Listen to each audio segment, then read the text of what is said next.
yağdı dağlara, daraldı kuşlar. Hava çıktı fırsat, Muğlan hoş hoşlar, Muğlan hoş hoşlar. Gelir bahar elbet, geçer bu kışlar. Açılır çiçekler, biter inşallah. Gelir bahar elbet, geçer bu kışlar. Açılır çiçekler, biter inşallah.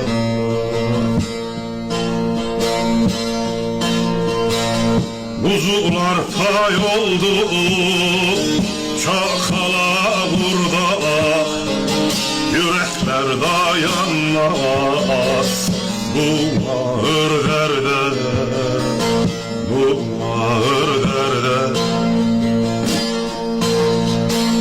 Böyle suçsuz kanı akıtan yurda, olur bir gün daha beter inşallah.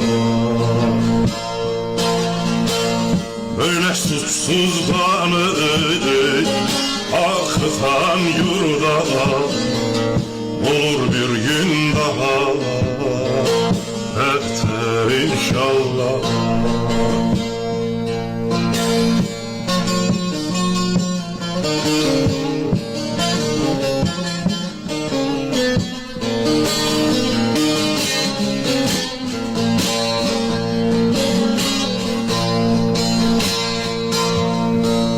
Gelin paylaşalım dostlar bu gamı, her zaman Yezid mi sürecek de mi, sürecek de mi?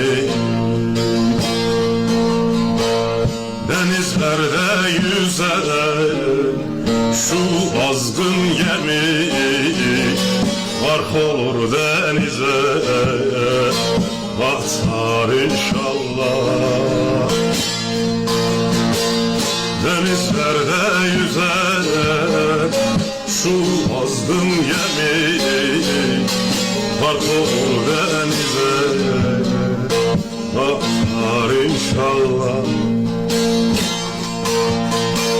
Sabreyle melulin, bekle sırayı, unutma sözümü, gözet burayı, gözet burayı.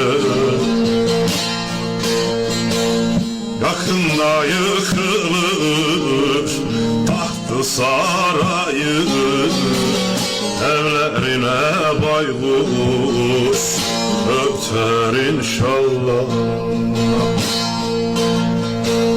Yakında yıkılır tahtı sarayı, evlerinde baykuş öter inşallah, öter inşallah.